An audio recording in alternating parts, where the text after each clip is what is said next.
প্রজ্বলিত মঙ্গল প্রদীপ হাতে সম্মানিত অতিথিদেরকে স্বাগত জানানো হবে। তাই আমাদের তরুণীরা প্রদীপ হাতে মেহমানদের প্রতীক্ষায় অপেক্ষারত। আপনারা দেখতেই পাচ্ছেন। প্রিয় দর্শক বন্ধুরা, আসসালামু আলাইকুম। প্রথম ভিডিওতে দেখিয়েছিলাম বইমেলার উদ্বোধন, আর এখনকার ভিডিওতে আপনারা দেখবেন বইমেলায় আগত বাংলাদেশ থেকে এবং এদেশ থেকে আগত সম্মানিত বরেণ্য অতিথিদেরকে সম্মাননা প্রদানের অনুষ্ঠান। আসুন অনুষ্ঠানের ভিডিওটি দেখে নেই। উপস্থাপনের বক্তব্য থেকেই আমরা অনুষ্ঠানের কার্যাদি বুঝে নিতে পারব এবং সর্বশেষে প্রায় ৩৫ জন অতিথিদেরকে স্বাগত জানানোর মাধ্যমে অধ্যাপক রেহমান সুবহান মহোদয়কে মুক্তধারার পক্ষ হতে আজন্ম সম্মাননা প্রদান করা হবে। আমরা সেইটুকুও দেখতে পারবো। বইমেলাতে আপনাদেরকে আবার স্বাগত জানাচ্ছি। বাইরে একবার ইতিমধ্যে জানিয়েছি যে কথাটি জিয়া ভাই বললেন, আপনারা এসছেন বলেই এই মেলাটি এত জমজমাট হয়ে উঠেছে।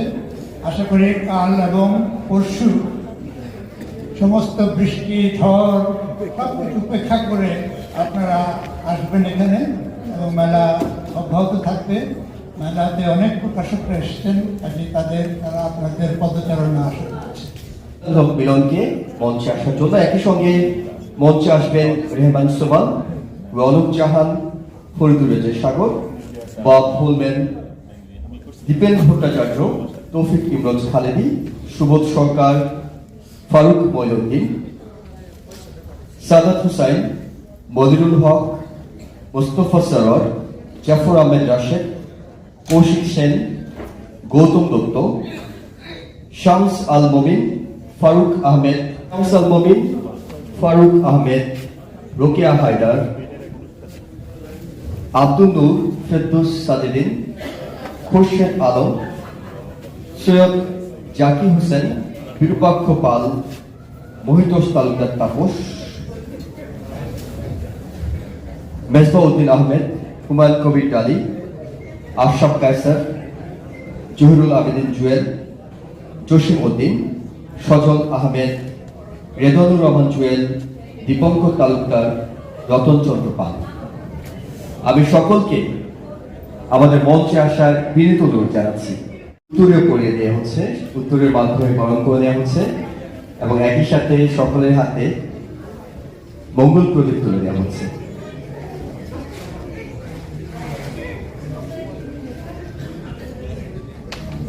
আমাদের মঞ্চ দুই পাশ দিয়ে আসার সুযোগ রয়েছে, যদিও বেশিরভাগ অতিথি এক পাশ দিয়ে এসেছেন। আমাদের জাতীয় সঙ্গীতে আমাদের শ্রী টিউমার সেন্টারের সদস্য এসেছেন, তাদেরকে আমি স্টেজে আসতে অনুরোধ করছি। তারা আমাদের সাথে বাংলাদেশ এবং আমেরিকার জাতীয় সঙ্গীত গান করবে।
তোমার বাতা আমার কানে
ফাউন্ডেশনের চেয়ারম্যানকে আমি অভিনন্দন জানাচ্ছি।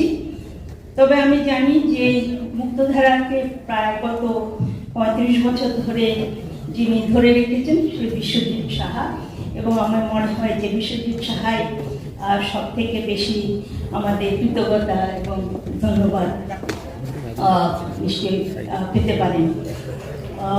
আমার মনে আছে যে 1996 সালে আমি কলাম্বিয়া ইউনিভার্সিটিতে তখন পড়াচ্ছিলাম।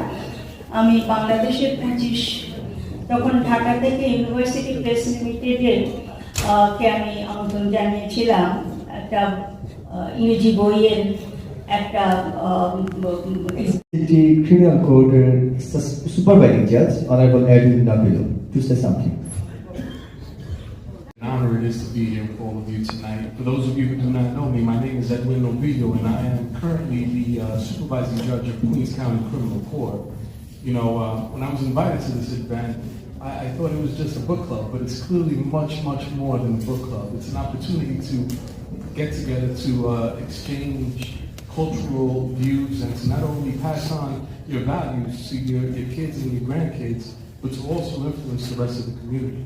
You know, it's an incredible privilege to be here with all of you. I just want to thank all of the organizers for doing such an incredible job. The distinguished guests here on the stage, thank you for all you do. And God bless you. Please don't think I'm rude. I have to run. I have another event to go to. Very nice to meet all of you, okay? খুব সংক্ষেপে শুনতে চাই, আমরা শুনতে চাই সাদাত হোসেনের কাছ থেকে। আমরা অনুরোধ জানাচ্ছি তাকে সংক্ষেপে বক্তব্য রাখার জন্য। যদি 2 মিনিটের মধ্যে হয় তাহলে সবার জন্য ভালো। মত এসেছিলাম 34তম নিউ ইয়র্ক আন্তর্জাতিক বাংলা বইমেলার উদ্বোধক হিসাবে, এবং আমি ছিলাম এটির ইতিহাসের সর্বকনিষ্ঠ উদ্বোধক। আমি যখন এখানে বসেছিলাম এই মঞ্চে আরও যারা ছিলেন, আমার খুবই নার্ভাস লাগছিল, এবং আজকের শো আমার অত্যন্ত নার্ভাস লাগছে। একই সঙ্গে খুবই বিস্মিত লাগছে এবং অভিভূত হচ্ছি দুটো কারণে। আমি একটু বলি, আমি তখন ছোট একটা অভিজ্ঞতার কথা বলেছিলাম। যারা এখানে আছেন তারা যদি গত বছরে থেকে থাকেন তারা হয়তো সেই ঘটনাটি জানেন, কিন্তু আমার কাছে অনুভূতিটা একই। আমার জন্ম বাংলাদেশের মাদারীপুর জেলার কালকিনি থানার কয়ারিয়া গ্রামে, এবং যেই গ্রামে আমার জন্ম সেখানে ইলেকট্রিসিটি ছিল না, রেডিও ছিল না, টেলিভিশন ছিল না। আমার কাছে সবচেয়ে বড় স্বপ্ন ছিল আমি কোনো ঢাকা শহর যেতে পারবো কিনা। তো তখন আমাদের বাড়ির পায়ে যে লঞ্চ যেত ঢাকায়, তো ঢাকা শহরে যেতে পারবো কিনা সেই স্বপ্ন পূরণ হওয়াটা এতটাই দুঃসাধ্য ছিল যে আমরা সেই লঞ্চের গায়ে কাদা দিয়ে নাম লিখে দিতাম যে আমাদের নামটা ঢাকা শহর ঘুরে আবার বাড়ি। আপনার বক্তব্যের জন্য আমরা জানি কথা সাহিত্যিকরা কথার চমৎকার গাঁথনি জানেন, তাদের চমৎকার কথাগুলো শুনতে সবার ভালো লাগে। আমরা শুধুমাত্র সময় স্বল্পতার কারণে হয়তো আজকে বেশি শুনতে পারছি না। বক্তব্য রাখার জন্য অনুরোধ জানাচ্ছি সংক্ষেপে 2 মিনিটের মধ্যে বদিরুল হককে। বাংলা বইমেলার উদ্বোধনের দিনে এত পাঠক দেখে আমি অভিভূত, কারণ আগে অনেকবার এসেছি, তো এবার একটু ব্যতিক্রম। আমি মনে করি এটাই এই বইমেলার সার্থকতা। সবাইকে ধন্যবাদ। খালি করে দেবো, আপনাদের সকলকে আবারও আসন গ্রহণ করার জন্য অনুরোধ জানাচ্ছি, স্ব আসনে যাওয়ার জন্য।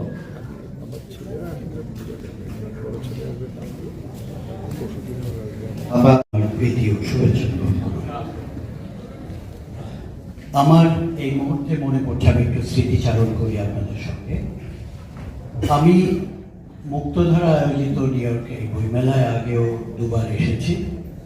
প্রথমবারের কথা সেভাবে আমার মনে পড়ে না মানে তখনও আয়োজনটা এত বড় করে হতো না এবং তখনও মুক্তধারা ঠিক ফাউন্ডেশন হয়ে ওঠেনি। আমার মনে পড়ছে 2001 সালের কথা, আজ থেকে 25 বছর আগে। সেই বছরটা বইমেলা স্মরণীয় হয়ে আছে বিশেষ কারণে।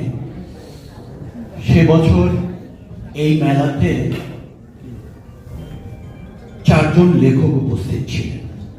4 জন লেখকের প্রথম জন হচ্ছেন সুনীল গঙ্গোপাধ্যায়, দ্বিতীয় জন হুমায়ুন আহমেদ, তৃতীয় জন সমরেশ মজুমদার এবং চতুর্থ জন ইমদাদ মাহমুদুল্লাহ। সেই বছরটি স্মরণীয় হয়ে আছে এই কারণে যে ওই সময়কার এই 4 জন লেখককে একত্রিত করা অত্যন্ত কঠিন একটি কাজ ছিল। 2 বাংলার এই 4 জন লেখককে বিশ্বজিৎ সাহা একত্রিত করতে পেরেছিলেন।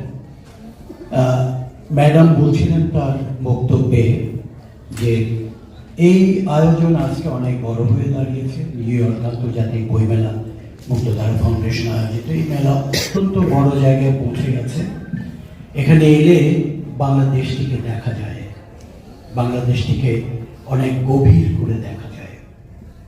সেই আয়োজনের মূল পুরুষটা বিশ্বজিৎ সাহা। সে নিউ ইয়র্কে আসার পর থেকে তাকে আমি চিনি, বহু বছর আগে থেকে। নিউ ইয়র্কে আসার আগে থেকেই তাকে আমি চিনতাম। বাংলাদেশের খুব বনেদি প্রকাশন সংস্থা মুক্তধারার সঙ্গে সে যুক্ত ছিল, তখন থেকে তাকে আমি চিনি। এখানে আসার পর সে, আপনারা সবাই জানেন যে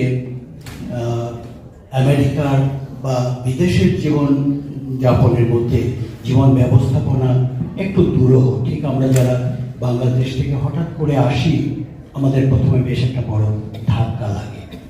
তো সেই ধাক্কা কাটিয়ে বিশ্বজিৎ সেই যে শুরু থেকে বইয়ের সঙ্গে যুক্ত থেকেছে, তার বলতে গেলে প্রথম যৌবনের সময় থেকে, এবং এই দেশে আসার পরও সে বই ছেড়ে থাকেনি। বইকে ধীরে ধীরে নিউ ইয়র্কে সে একটা বইয়ের স্টল করেছে, বই মেলা উদযাপন আয়োজন করেছে। দিনে সে নিউ ইয়র্কে একটি বই মেলা হচ্ছে এবং মুক্তধারা সেখানে ধীরে একটি ফাউন্ডেশন গড়ে তুলেছে এবং এর সঙ্গে অনেক শ্রদ্ধেয়জন যুক্ত হয়েছেন। আমি আমার অনেক প্রিয় জনকে এখানে দেখতে পেলাম, অনেক প্রিয় মানুষকে এখানে দেখতে পেলাম। আমি অনেকখানি বাংলাদেশকে এখান থেকে দেখতে পেলাম। আমি বিশ্বাস করি যে আমরা বাংলা যেখানেই থাকবো, আমরা আমাদের মতো করে থাকবো, আমরা আমাদের মতো করে ব্যবস্থাটা করে নেব। আমরা আমাদের সংস্কৃতিকে, আমাদের জীবনধারাকে, আমাদের বইকে, অর্থাৎ আমরা যা নিয়ে বেঁচে থাকি, আমাদের নিত্যদিনের প্রতিটি বিষয়কে আমরা আমাদের মতো তৈরি করে নিতে পারবো। সেই অবস্থাটি আমি এখানে এসে আবারও দেখতে পেলাম। এবং এখানে যারা এসেছেন, বইমেলাতে যারা এসেছেন, আমি অনুষ্ঠানগুলো দেখলাম। আমাদের মেয়েরা নাচের অনুষ্ঠান করলো, চমৎকার গানের আয়োজন করা হলো, সুশৃঙ্খল একটি অবস্থা। নিউ ইয়র্কের মতো জায়গায় থেকে এরকম আয়োজন, এটি সত্যি বিস্ময়কর। আমি মুক্তধারা ফাউন্ডেশনকে কৃতজ্ঞতা জানাই, ধন্যবাদ জানাই আমাকে এখানে আমন্ত্রিত করবার জন্য। আমি আমন্ত্রিত হয়ে এখানে এসেছি।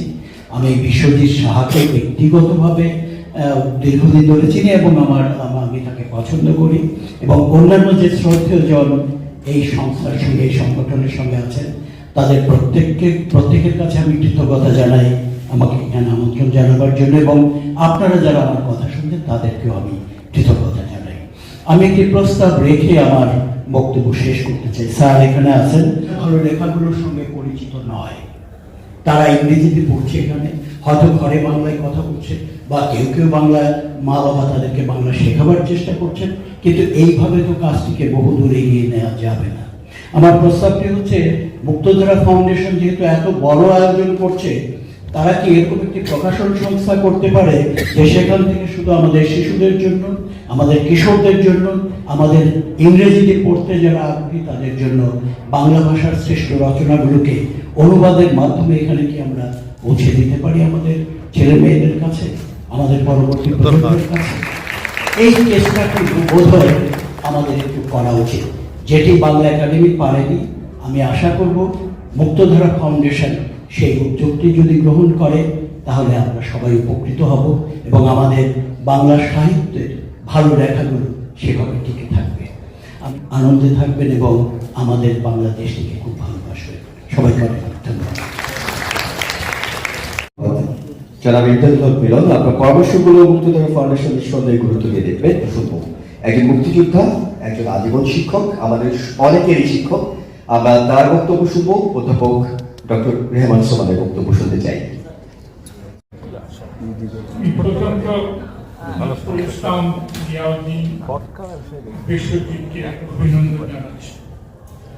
35 বছর যখন প্রতিষ্ঠান চলছে, বড় কালচারাল প্রোগ্রাম হয়ে গেছে এখানে, তো এটা তো একটা বড় কাজ। এখন আমি জানি না এখানে আমি কয়েকটা আমেরিকান লোককে দেখেছি, আছে নাকি? কেউ কেউ আছে? আচ্ছা, একজন চলে গেছে। I wanted to address something to them এই কনটেক্সটের মধ্যে। এখন প্রোগ্রাম হচ্ছে এখানে, it is a demonstration of multiculturalism. যেসব আপনি সব আছেন এখানে, you are all mostly American citizens living here, working here, have made very successful careers over here. Your children have been born here, they have grown up, and they themselves have gone on to have very successful careers. What you have done is to preserve their own ancestral culture in the United States, where they themselves have now grown up and have an identification with two different cultures, the indigenous US culture and their ancestral culture left in Bangladesh. This is অনেক যে বিদেশি migrant communities আছে, সবে এটা করা একটু সম্ভব না। The fact that you have done this over here is your own great achievement. But এখানে একটা ইমপ্লিকেশন আছে যে শুরু করেছে 35 years ago, ওই সময় তো Bangali presence in the United States একটু কম ছিল। Now you have become a major force. আমি যখন লক্ষ্য করেছি ঢাকা থেকে, you are the local Bangladeshi community, particularly in New York, played a very important role in the election of Mamdani as mayor. We all noticed that. He reached out to all of you and he depended on you and banked on you, and you rose to the occasion and gave him your full support. But in the process, you also made your presence felt that the Bangladeshi community over here is a significant social and a political force. So you were given a visibility in this election, which you did not have before, as far as I recollect. Now, this has now become a source of your strength, and you must utilize it, and utilize it to not just bring Bengalis together to participate in programs like this, but you must reach out to the other communities, the people who would see themselves as the white Americans, but also the other elements of a multicultural society. And you must seek to bring them into your programs over here, so that in this way you will be recognized not just as an important political resource in some areas, but you will be able to project your own culture and your own history to people in this country, to show that you have a very significant historical background to draw upon. This is now added as a responsibility, I would think, for the Muktadhara Foundation, where not only I would hope you would be able to bring in people from other communities to participate in our programs, but as Ronak Jahan suggested, you will be able to initiate a significant program of translations and marketing of Bangladeshi culture, its literature, and to introduce other communities to the richness of this culture. I say this because this is a historic moment associated with the political developments that have taken place and with some of the dangers which minority communities who are recently established are also facing. You are living in a very dangerous and contested world at the moment in which attempts to create a hierarchy of cultures with some claiming superiority over others is going on, and it is your responsibility as a community over here, backed by the institutions which have been established, to protect and preserve this inheritance of yours, and to introduce it and to project it for the people amongst whom you live. This is my positive suggestion, that you have a responsibility, and that responsibility now you have the strength and capacity and visibility to make use of that. অনেক ধন্যবাদ, আমার আবার আমি অভিনন্দন জানাচ্ছি United states. ধন্যবাদ। আয়োজন এটিতে 35তম যে আয়োজনটি, এই আয়োজনে প্রথমবারের মতো যুক্ত হয়েছে আজীবন সম্মাননা প্রদান। আমরা এবারই প্রথমবারের মতো আজীবন সম্মাননা প্রদান করা হচ্ছে। আমি এই পর্বটি পরিচালনা করার জন্য সাংবাদিক রোকেয়া হায়দারকে আমন্ত্রণ জানাচ্ছি। যাদের অক্লান্ত পরিশ্রমে আমরা একটি সার্থক দেশ গড়ার কাজে এগিয়ে চলেছি, তাদেরকেই আজীবন সম্মাননা জানানোর এই উদ্যোগ। মুক্তধারার পক্ষ থেকে এবারে এই প্রথম অধ্যাপক রহমান সোবহানকে আজীবন সম্মাননা জানাতে পেরে মুক্তধারা এবং আমরা বাঙালি জাতি ধন্য। স্বাধীনতার পর বঙ্গবন্ধু যে মানুষটির উপর আস্থা রেখেছিলেন, দেশ গড়া, দেশ নির্মাণ, একটি স্বাধীন জাতিকে গড়ে তোলার পথ গড়ে তোলার জন্য, পরিকল্পনা করার জন্য যে মানুষটির উপর আস্থা রেখেছিলেন, তিনি অধ্যাপক রহমান সোবহান। মুক্তিযোদ্ধা, শিক্ষক এবং আশাবাদ, সেই মানুষটির সারা জীবন আশা, যার উদ্যোগ তিনি নিয়েছেন একটি স্বাধীন দেশ এবং জাতিকে গড়ে তোলার যে পরিকল্পনার দায়িত্ব, বঙ্গবন্ধু অনেক আস্থা রেখে তার উপর নির্ভর করেছিলেন। তিনি সেই আস্থার সমুন্নত রেখেছেন অধ্যাপক রহমান সোবহান।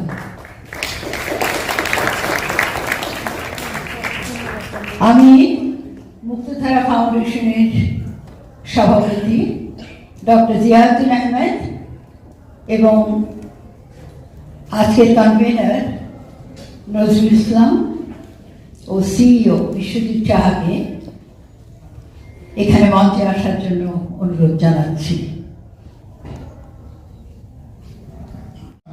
তো আজকে Muktadhara foundation New York 35th New York international Bangla book fair 22nd May 2026।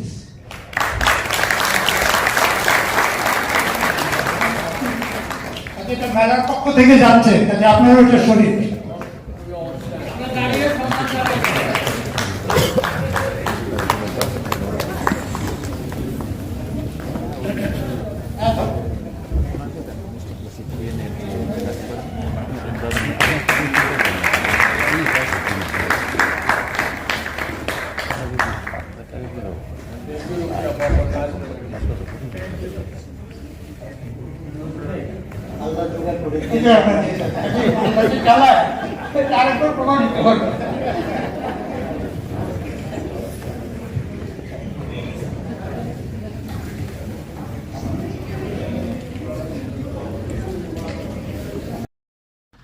প্রিয় দর্শক বন্ধুগণ, আপনারা দেখলেন সম্মাননা পর্বের অনুষ্ঠানটি। আশা করি আপনাদের ভালো লেগেছে। যদি আপনাদের ভালো লেগে থাকে তাহলে USA তাহের চ্যানেল চ্যানেলকে আপনারা সাবস্ক্রাইব করে রাখবেন এবং পরবর্তীতে সাংগঠনিক, সামাজিক এবং ধার্মিক বিভিন্ন বিষয়ে ভিডিও আপনারা পেয়ে থাকবেন ইনশাল্লাহ। আর এই পর্বের শেষে আরেকটি পর্ব আছে, সেটা আপনারা দেখে দিবেন। সেটাতে থাকবে দেশ ও জাতি, বাংলাদেশের বর্তমান সময়ের উপরে আমাদের শ্রদ্ধেয় পুরুষ সম্মানিত অধ্যাপক রহমান সুবহান সাহেবের একটি একক বক্তব্য আছে, আপনারা সেই ভিডিওটি আপনারা দেখে নেবেন। তো এখন বিদায় নিলাম, আবার দেখা হবে অন্য কোনো ভিডিওর মাধ্যমে। সেই পর্যন্ত ভালো থাকেন, আল্লাহ হাফেজ।